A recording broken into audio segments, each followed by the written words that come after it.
In a quiet French village in the 1800s, a humble farmer named Jean Rousseau lived a simple yet content life.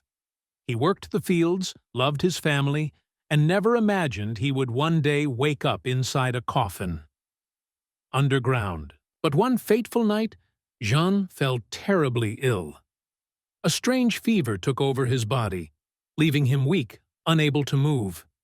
His family called the village doctor, but medicine in those days was unreliable.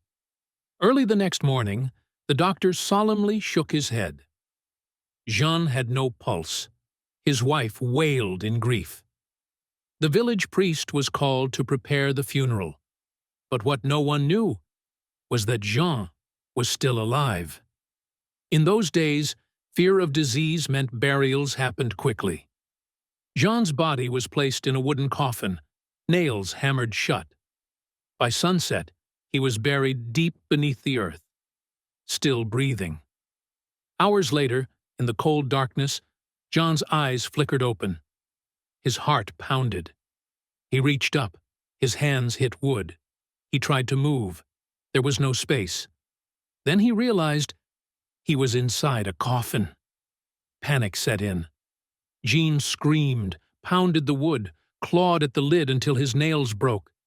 His lungs burned as he gasped for air. His muffled screams were lost beneath 6 feet of dirt.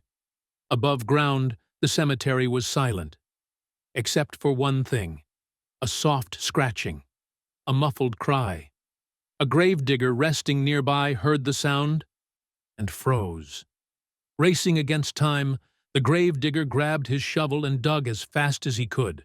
Sweat poured down his face. Finally, he reached the wooden lid and pried it open. Jean gasped for air as he emerged, covered in dirt, his eyes filled with terror. The villagers screamed. Some believed he had come back from the dead. Jean never spoke of what he saw in the darkness, but from that day on, he never slept peacefully again. His story spread across Europe, and doctors began adding a new rule: a waiting period before burials, just in case.